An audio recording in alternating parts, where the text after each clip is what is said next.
De vereador perseguido e que teve sua cassação revertida, Renato de Almeida Freitas Júnior, que é mestre de Direito pela Universidade do Paraná, advogado popular, ativista da juventude e dos direitos humanos, foi eleito deputado estadual no Paraná pelo Partido dos Trabalhadores. E nós temos a honra de conversar agora com ele, o deputado estadual eleito, Renato de Freitas. Olá, Renato, tudo bem? Prazer falar contigo, seja bem-vindo. Olá, bom dia. Estão me Renato, ouvindo? tranquilo, muito bem. Renato, de vereador cassado, retomando os seus direitos na Câmara dos Vereadores em Curitiba, a deputado eleito pelo Partido dos Trabalhadores no estado do Paraná. Primeiro, quero te parabenizar pela tua eleição como deputado estadual e de falar dessa mudança aí toda de vereador cassado, depois retoma o teu mandato e agora deputado eleito pelo Paraná. Fala de tudo isso pra gente, traz um pouco dessa história aí para os nossos telespectadores aqui da TVT e também ouvintes da Rádio Brasil Atual. Renato. Olha, realmente foi um momento, né, um tempo de grandes emoções.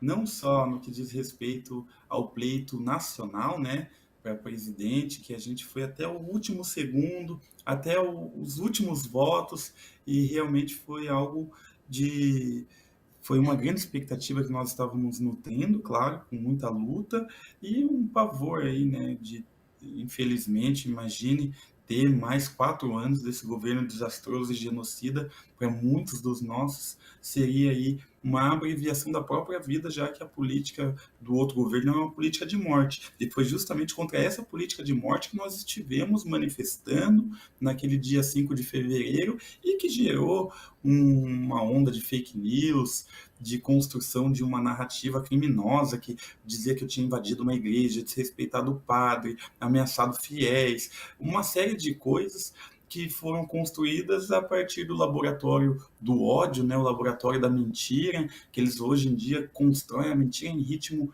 industrial, patrocinado por grandes empresários, como nós ficamos sabendo, né? Então, isso fez com que a roda gigante, né, a bola do mundo me colocasse lá embaixo, numa posição muito frágil, sendo perseguido, sendo caçado, todas as fake news apontando sobre mim, declarações do Eduardo Bolsonaro, do Silas Malafaia, Marcos Feliciano, Carla Zambelli, o governador Ratinho Júnior aqui no Paraná, tantas pessoas que se mobilizaram para caçar o meu mandato e eu me vi em determinado momento realmente atacado, fragilizado, vulnerável, e nesse momento que eu me vi fraco é que eu tive a oportunidade de ser forte também, né?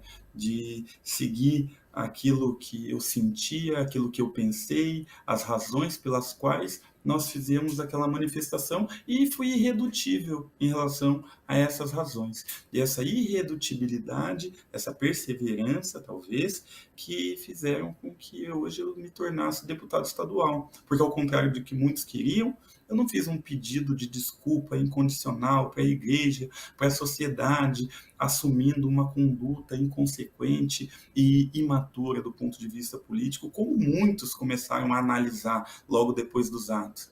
Eu disse, não, nós lutamos pela vida negras, numa igreja de pessoas, construída por pessoas negras, para pessoas negras, numa manifestação organizada pelo movimento negro, para valorizar as nossas vidas com todo o respeito ao espaço. E tanto respeito que escolhemos justamente esse espaço porque é um espaço simbólico para a população negra. E a verdade é como o sol. Às vezes está nublado, a gente não consegue ver, mas não quer dizer que não exista. E logo a tempestade passou, o sol nasceu uma vez mais e as pessoas tiveram contato com a realidade dos fatos e valorizaram as ações que nós tomamos, as iniciativas que tivemos, a postura que adotamos no percurso, e a prova maior dessa valorização foi a eleição, e com 58 mil votos. Fui eleito e bem eleito aqui no estado do Paraná, então é só felicidade. E agora com Lula eleito, então... Renato, gostaria de te perguntar sobre o significado, então, dessa eleição, da sua eleição, um homem negro, jovem, uma pessoa da área do direito, mas um atuante nos movimentos também de luta pela população negra. O que isso significa para o movimento negro, mais essa eleição, não só a sua, como de diversas outras pessoas da comunidade negra, da população negra pelo país, e como deve ser essa sua atuação ali na ALEP, né, da Assembleia Legislativa do Paraná, referente a essas bandeiras e lutas da população negra? Olha, foi uma vitória muito grande. Primeiro, porque nós conseguimos, a partir dessa manifestação, a partir da tentativa de uma elite, de uma classe média branca curitibana, de silenciar a nossa voz, a partir do linchamento midiático e também da cassação, do lawfare, da perseguição política na instituição, né, na Câmara dos Vereadores, eles tentaram nos silenciar. E o efeito foi exatamente o oposto. Eles tentaram me silenciar e o Brasil todo me ouviu, viu a situação, julgou a situação e inclusive o STF, demonstrando que ali havia um racismo, que a tentativa de silenciar aquela manifestação que já era para não silenciar as vidas negras que estavam sendo ceifadas gratuitamente e violentamente no nosso país, que aquela tentativa era uma continuidade desse processo racista de exclusão e silenciamento. Então, o primeiro ponto foi esse, a morte do Durval, a morte do Moise, a morte do Quintino Correia, homem africano de Guiné-Bissau, morto aqui em Curitiba, que esteve na manifestação, inclusive, foi uma voz necessária que demonstra que a nossa luta vem dando frutos e a nossa denúncia vem tendo resultados, né? Em primeiro lugar. Em segundo lugar, nós conseguimos pautar a própria Igreja Católica, não só a Igreja Católica, como a Igreja, as religiões de forma geral, dizendo qual o papel, afinal de contas, da Igreja nesse genocídio negro que o Brasil vem executando há tanto tempo e que a própria Igreja, em alguns momentos, foi protagonista dessa exclusão negra, lá atrás, quando disse que os negros não tinham alma, mas também hoje, quando nós vemos que a Igreja Católica é uma das maiores detentoras do ensino privado brasileiro. As instituições de ensino privado brasileiro, sobretudo de ensino médio, também do ensino superior, mas do ensino médio, estão nas mãos da Igreja.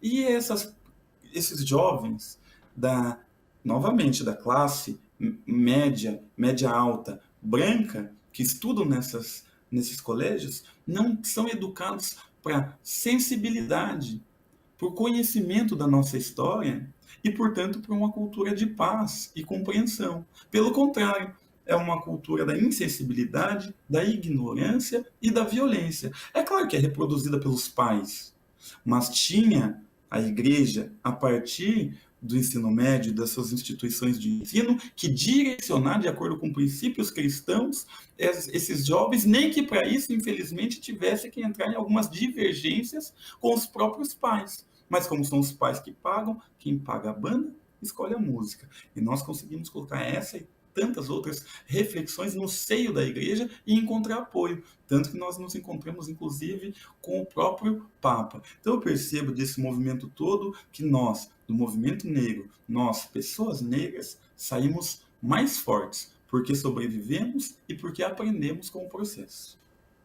Renato, você fala desse compromisso com essa luta da população negra. Acredito que isso vai fazer parte do seu mandato, do mandato da sua equipe. Gostaria também de perguntar quais são as outras bandeiras, os outros compromissos que você quer encaminhar aí agora, já nesse campo agora do Estado, não mais da vereança, mas agora como deputado estadual.